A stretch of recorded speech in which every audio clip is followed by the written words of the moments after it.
जी आप सभी देवियों सज्जनों को नमस्कार।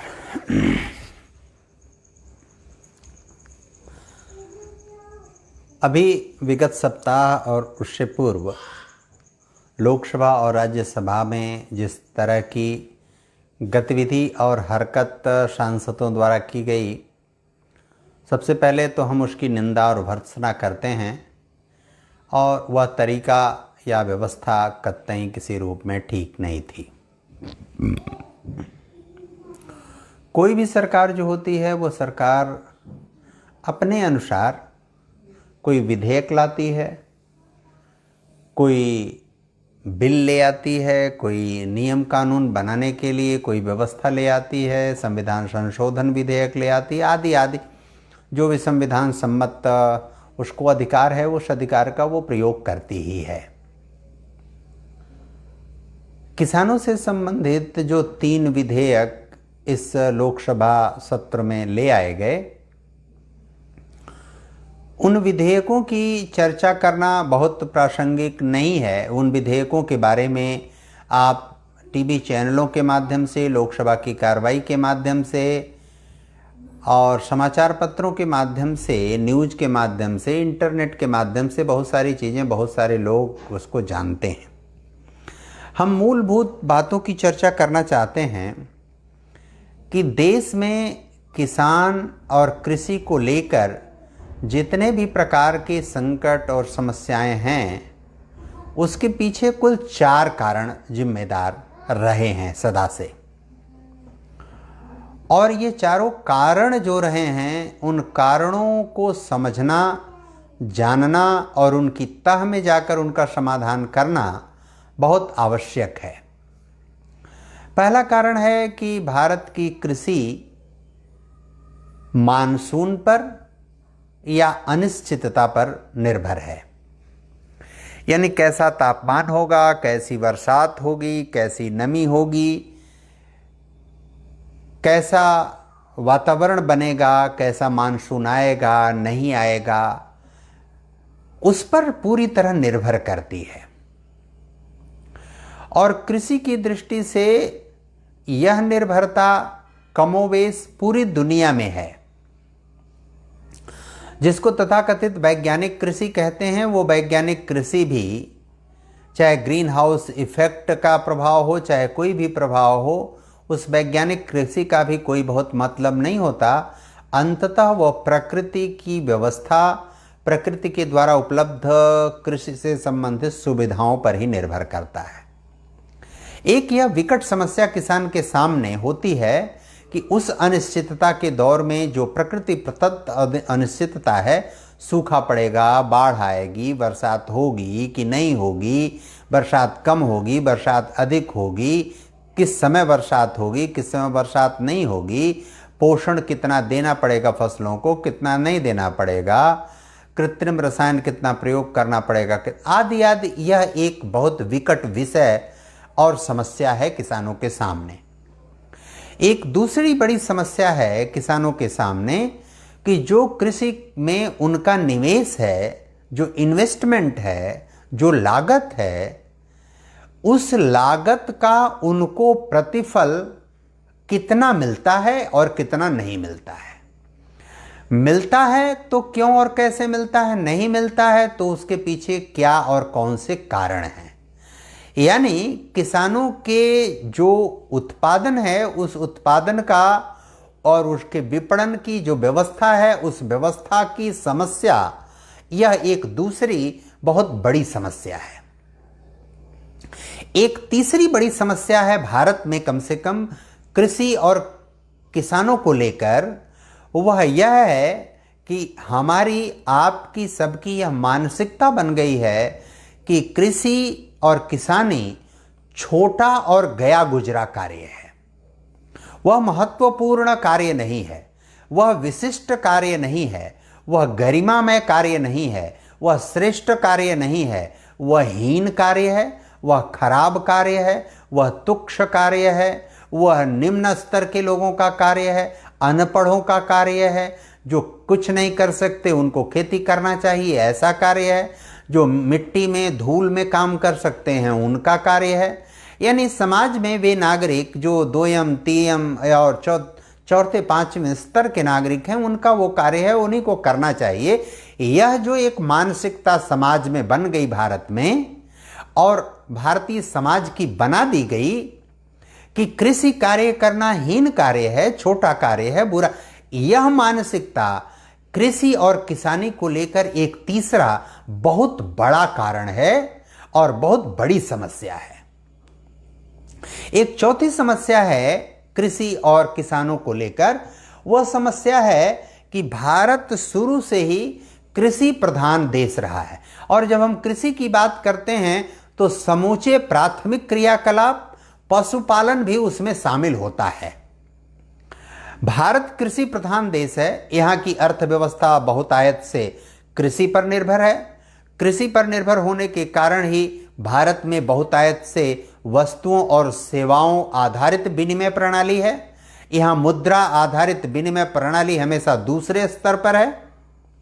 वस्तुओं और सेवाओं आधारित विनिमय प्रणाली के कारण कोई भी अर्थव्यवस्था या कोई भी देश कभी भी मंदी जैसे दौर से, मुद्रास्फीति की दर, गिरावट की दर से, या अन्य किसी भी प्रकार की अर्थव्यवस्था संबंधी विसंगतियों से बहुत आसानी से लड़ लेता है जिस देश में वस्तु और सेवा आधारित विनिमय प्रणाली होती है।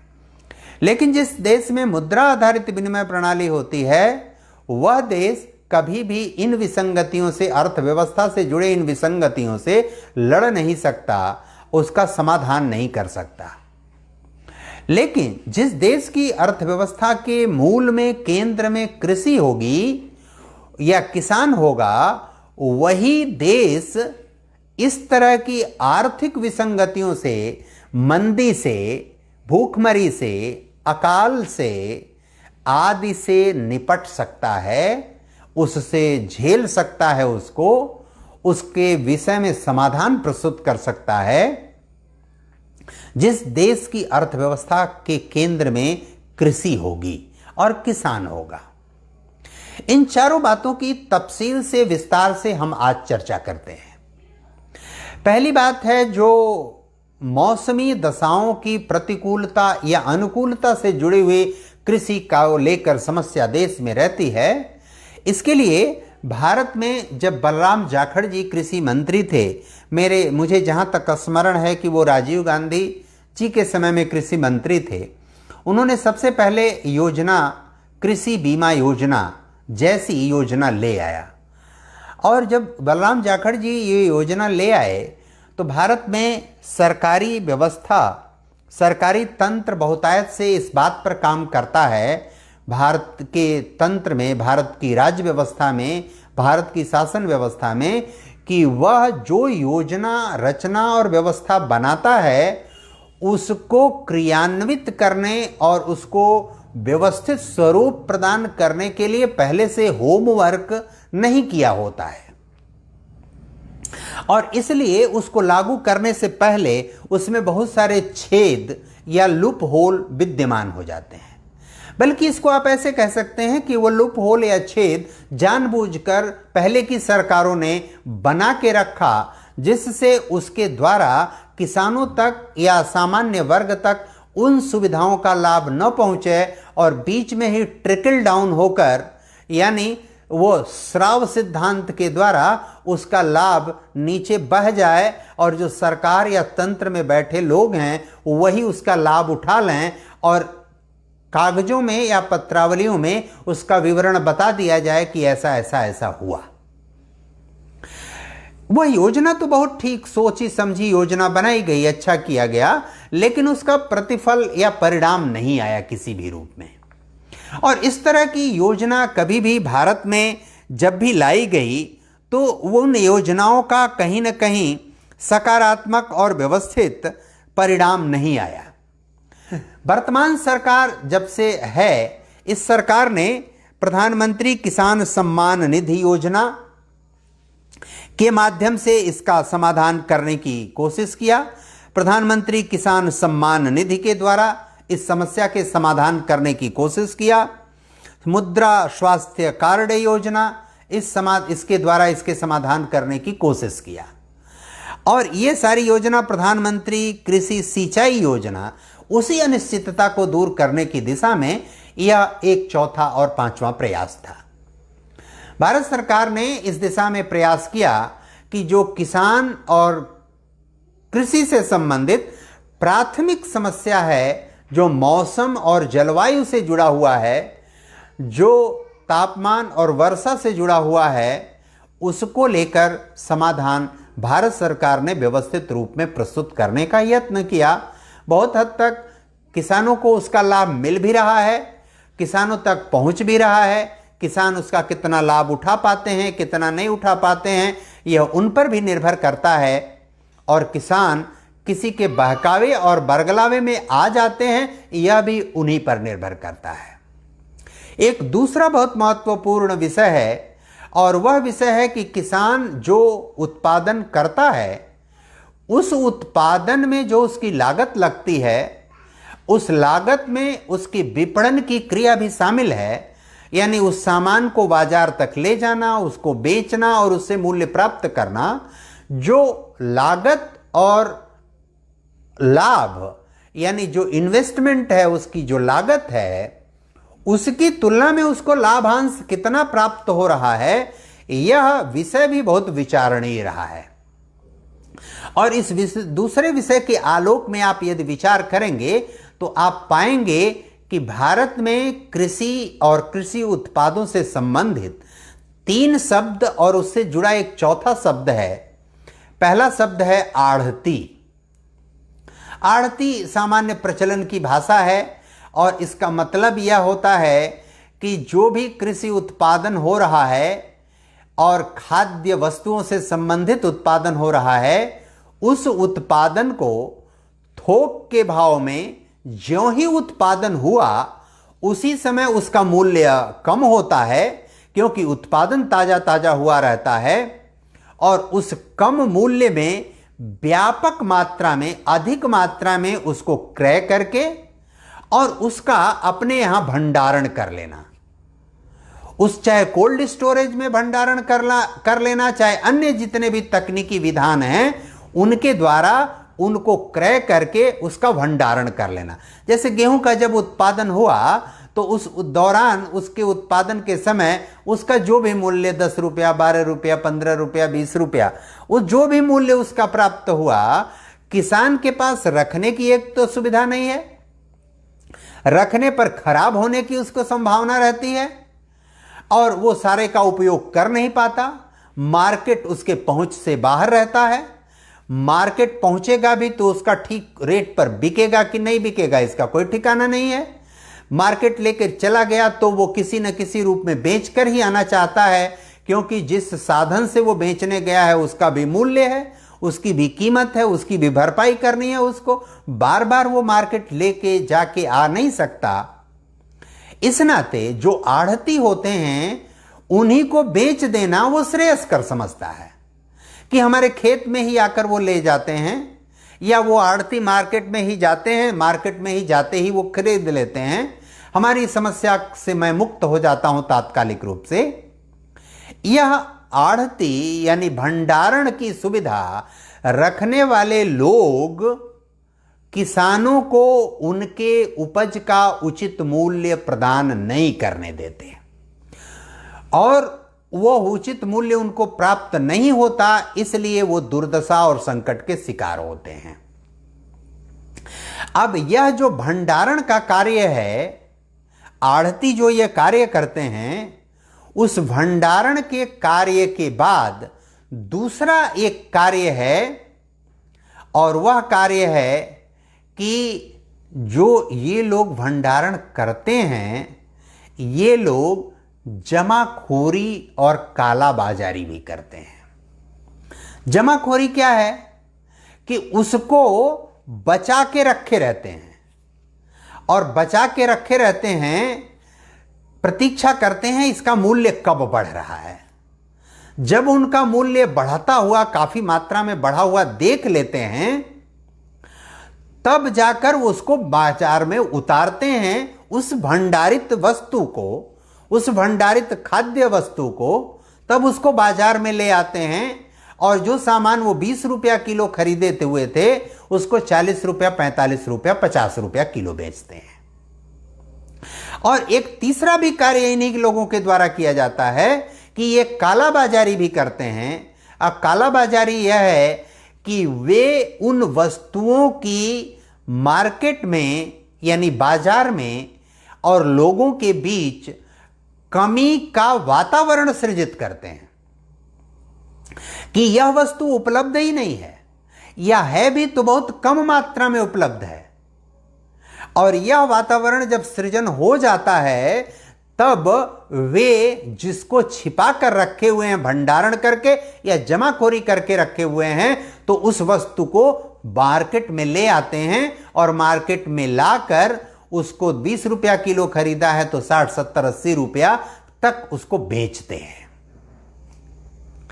यह जो जमाखोरी, ये आढ़ती जमाखोरी करते हैं, कालाबाजारी करते हैं, भंडारण करते हैं, यह जो 3 विधेयक भारत सरकार वर्तमान सत्र में लाने का काम किया है भारत सरकार ने, यह तीनों विधेयक पहले समस्या का समाधान 5 विधेयक और 5 नियम भारत सरकार ला चुकी है। उसका समाधान काफी हद तक हो चुका है।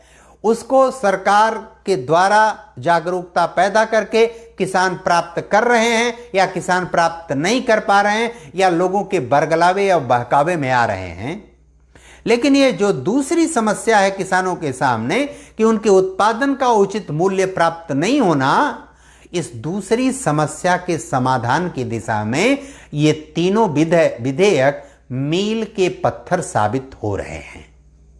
इसमें आढ़ती, भंडारण करने वाले, जमाखोरी और कालाबाजारी करने वाले, इस देश में कोल्ड स्टोरेज की बहुत बड़ी संख्या, बड़ा नेटवर्क है। और वह नेटवर्क केवल आलू प्याज रखने तक ही नहीं है, वो गेहूं, चावल और अन्य खाद्य वस्तुओं को रखने और संरक्षित करने तक भी है। उसमें गुड़, चीनी, तेल आदि तक भी शामिल है, पामोलिव ऑयल भी शामिल है और बहुत सारी चीजें, खाद्य वस्तुएं शामिल हैं। उनकी जमाखोरी और कालाबाजारी व्यापक पैमाने पर होती है। और देश में ऐसे बड़े बड़े घराने हैं, बड़े बड़े लोग हैं जो ये काम करते हैं। हजारों हजार लाखों टन एक साथ वो सामान खरीद लेते हैं औने पौने दाम पर। जैसे जनवरी महीने में जब आलू का उत्पादन होता है, 2 रुपये, 3 रुपये, 5 रुपये, 8 रुपये, 10 रुपये किलो आलू खरीद लिया और इस समय 35 रुपये, 40 रुपये, 45 रुपये किलो वो आलू बेच रहे हैं। उस समय 5 रुपया 10 किलो रुपया किलो प्याज खरीद लेते हैं, इस समय बड़े पैमाने पर बेचते हैं। इस तरह के घराने भारत सरकार ने जो ये 3 विधेयक लाया है, उस विधेयक के माध्यम से अब किसानों को यह सुविधा है कि जो मार्केट में वो गए तो कोई भी व्यक्ति, चाहे वो आढ़ती हो, चाहे सरकारी क्रय केंद्र की दुकान हो, कोई भी न्यूनतम समर्थन मूल्य यानी मिनिमम सपोर्टिंग प्राइस यानी MSP से नीचे की कीमत पर क्रय नहीं करेगा, नहीं कर सकता। यह सामान्य व्यवस्था नहीं है, यह एक असामान्य व्यवस्था है। अगर उसको क्रय करना है तो उतना तो न्यूनतम उसको MSP यानी न्यूनतम समर्थन मूल्य, मिनिमम सपोर्टिंग प्राइस, उसको देना ही पड़ेगा। किसान को वो मजबूर नहीं कर सकता कि आप इस मूल्य पर दीजिए। और उस मूल्य पर अगर कोई नहीं खरीदता है तो सरकारी क्रय केंद्र जितने भी हैं वे उनके लिए बाध्यकारी होगा कि किसानों की फसल का जो भी उत्पादन हो रहा है उस उत्पादन का उतने मूल्य पर उसको क्रय करेंगे ही। और क्रय ही नहीं करेंगे, एक निश्चित समय में उनको भुगतान भी करेंगे। वो सरकारी गोदामों में, सरकारी स्थानों पर उसका भंडारण होगा, उचित समय पर उसका तय मूल्य पर विक्रय होगा, वहां जमाखोरी और कालाबाजारी नहीं होगी। किसान को विपणन मार्केट तक जाने की कोई आवश्यकता नहीं होगी। किसान विपणन स्तर तक जाना उसकी कोई बाध्यकारी, कोई मजबूरी नहीं होगी।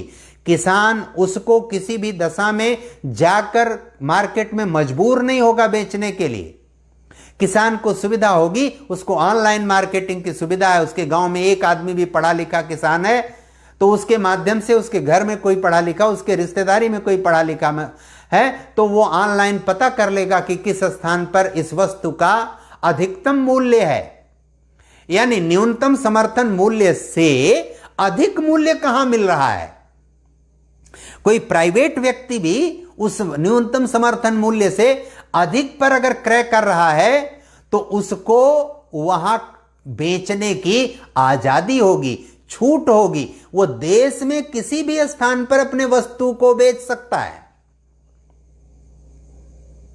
यह जो दूसरी बड़ी समस्या किसानों के सामने थी, उस समस्या को समाधान करने के लिए भारत सरकार के द्वारा ये जो 3 विधेयक लाए गए, उन तीनों विधेयकों का, जैसे 5 विधेयकों की पहले समस्या के समाधान के लिए मैंने चर्चा किया, इस दूसरी समस्या के समाधान के लिए ये 3 विधेयक, पहला है कृषि उपज व्यापार वाणिज्य संवर्धन सुविधा विधेयक, दूसरा है मूल्य आश्वासन, यानी न्यूनतम समर्थन मूल्य से कम पर कोई नहीं खरीदेगा, मूल्य आश्वासन तथा कृषि सेवाओं पर किसान सशक्तिकरण और संरक्षण समझौता विधेयक, और तीसरा है आवश्यक वस्तु संशोधन विधेयक।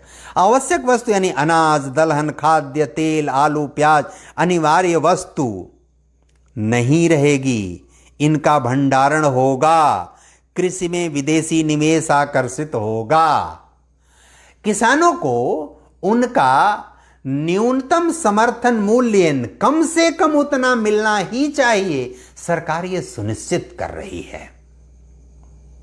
भारत में आदिकाल से कृषि यानी भोजन वस्त्र मकान यानी व्यक्ति का प्राथमिक क्रियाकलाप हमेशा समाज पोषित, लोक पोषित रहा है। स्वयंसेवी लोग आगे आकर उस कार्य को करते रहे हैं।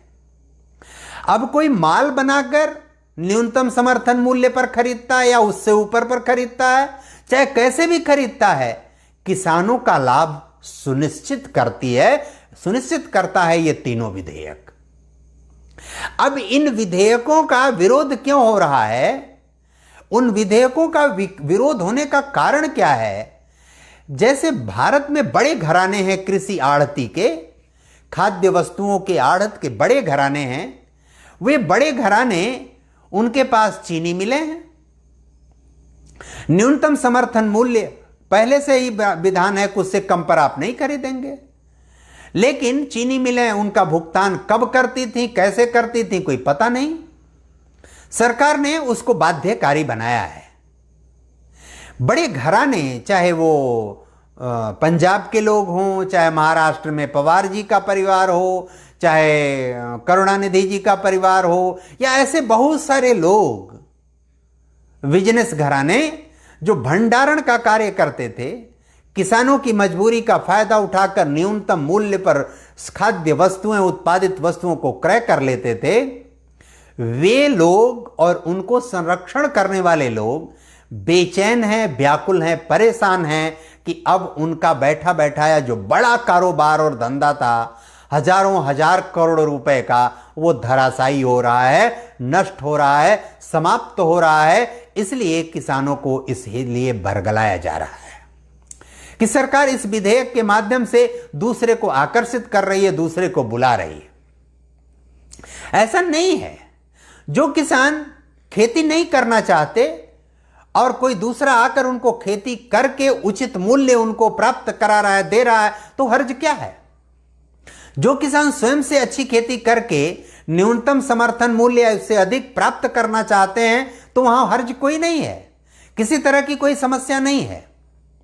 लेकिन यह भ्रम और दिग्भ्रम और तमाम तरह की विकृति फैलाई जा रही है, और वह जो विकृति फैलाई जा रही है उसके कारण किसान का मनोबल तोड़ा जा रहा है, किसानों को कमजोर किया जा रहा है। और वो इसलिए कमजोर किया जा रहा है क्योंकि भारत में किसानों को सदा से ही, जो तीसरी समस्या बताया मैंने, कमजोर, हताश, निराश, उदास बताने की कोशिश की गई, बताया गया। लगातार तीसरी समस्या की तरफ मैं आता हूं। लगातार यह बताया गया अंग्रेजों के द्वारा भी, अंग्रेजों के पालतू लोगों द्वारा भी, जो भारतीय थे, कि खेती का कार्य, किसानी का कार्य, भारत कितना विलक्षण देश था। कहा जाता था उत्तम खेती मध्यम बान, भूख नीच चाकरी भूख निदान। मैं ठीक से शायद नहीं कह पा रहा हूं इसको, लेकिन जो कृषि कार्य करता है, कृषक है, वो सर्वोत्तम है, वो श्रेष्ठ है, वो विशिष्ट व्यक्ति है, देश का सर्वश्रेष्ठ व्यक्ति है। जो वाणिज्य और व्यापार करता है उसका दूसरा स्थान है। और जो नौकरी करता है, जिसको आज सबसे अधिक महत्वपूर्ण बता दिया गया, वो तीसरे स्तर का वो कार्य है, वो तीसरे दर्जे का व्यक्ति है। लेकिन भारत में अंग्रेजों के आने के बाद और अंग्रेजों के पिछलग्गू और उनके पिट्ठू लोगों द्वारा यह बताया गया, उल्टा किया गया। और उल्टा क्यों किया गया? क्योंकि भारत कृषि प्रधान देश था, इसकी अर्थव्यवस्था स्थायी थी, उसमें किसी तरह का मंदी आने की, किसी तरह की मुद्रास्फीति आने की, किसी तरह का कभी कोई संकट था ही नहीं। सेल्फ सस्टेन्ड इकोनॉमिक्स था भारत का। यहां वस्तु और सेवा आधारित विनिमय प्रणाली थी, यहां कभी भी मुद्रा आधारित विनिमय प्रणाली नहीं थी। इसलिए यह जो व्यवस्था भारत में थी, उसको हतोत्साहित करने के लिए भारत में कृषि और कृषकों को हीन, नीचा और छोटा बताया गया। यह कार्य छोटा है, ये गौण है, ये बुरा है। भोजन पकाना गौण है, रोटी बेलना गौण है, ये छोटा कार्य है। खेती, किसानी और घरेलू कार्य गौण, जिससे जीवन बनना है, जिससे जीवन चलना है, जिससे जीवन आधार जिसका है जीवन का, उसी को बताया गया कि खराब है, छोटा है, गया गुजरा कार्य है। और उससे भारत के लोगों की मानसिकता हटा दी जाए। यह हीनता बोध जो तीसरी बहुत बड़ी समस्या है कृषि और किसानों के साथ, उस हीनता बोध से निकलने का मार्ग भी यह जो 3 विधेयक इस लोकसभा में अभी पास कराए गए, वह 3 विधेयक किसान और कृषि व्यवस्था को उस हीनता बोध से निकलने का भी सुंदर सहज मार्ग प्रशस्त करते हैं। क्योंकि जब किसानों को न्यूनतम समर्थन मूल्य, यानी जो मिनिमम सपोर्टिंग प्राइस है, एमएसपी, उसको सरकार बढ़ा रही है, पहले से भी है, बढ़ा भी रही है। जो था उससे भी कम मूल्य पर किसान अपना बेचता था, उसको बढ़ा रही है। यानी किसानों को जब अच्छी आय होगी, उनका उत्पादित वस्तु का मूल्य बढ़ेगा, उनका महत्व बढ़ेगा, तो उनकी हीन भावना भी दूर होगी, नष्ट होगी, समाप्त होगी। गर्व से सीना तान करके ऊंचा व्यक्ति कहलाने का, विशिष्ट व्यक्ति कहलाने का, श्रेष्ठ व्यक्ति, समाज का व्यक्ति, श्रेष्ठतम व्यक्ति है कृषक, यह वह कह पाएगा, बता पाएगा। उसका मनोविज्ञान गर्व से ऊंचा होगा और वह सबके सामने सीना तान के खड़ा हो सकेगा। इस विधेयक, तीनों विधेयकों के माध्यम से सरकार ने यह प्रावधान किया है। इसके पहले इस तरह की सरकारों ने योजना बनाने का कोई जोखिम नहीं उठाया, कोई बीड़ा नहीं उठाया, कोई प्रयत्न नहीं किया। और एक चौथी बहुत महत्वपूर्ण बात है जो कृषि से संबंधित है और उसको लेकर हमेशा हमको, आप सबको चिंतित रहना चाहिए, विचार करना चाहिए। वो चौथी बात है कि भारत की अर्थव्यवस्था कृषि प्रधान अर्थव्यवस्था है। यह अर्थव्यवस्था कृषि आधारित उद्योगों तक जाती है, यह व्यवस्था पशुपालन उद्योग तक भी जाती है।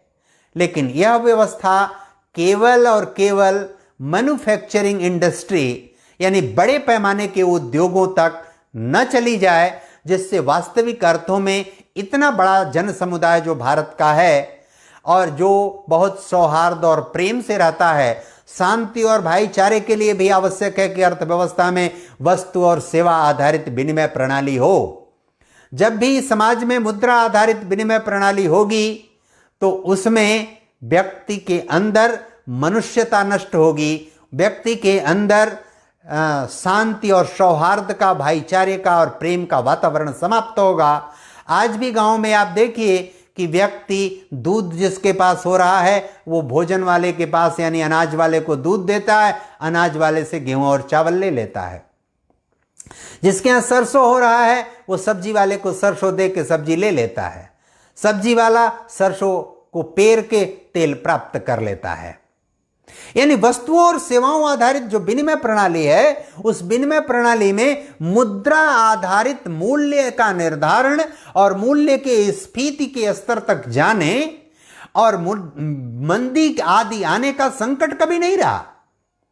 और जब मुद्रा आधारित विनिमय प्रणाली होती है तो यहां तुरंत पहले इस बात पर ध्यान जाता है कि हमने उनको 1 लीटर घी दिया, 1 किलो घी दिया तो उसका मूल्य 500 हुआ।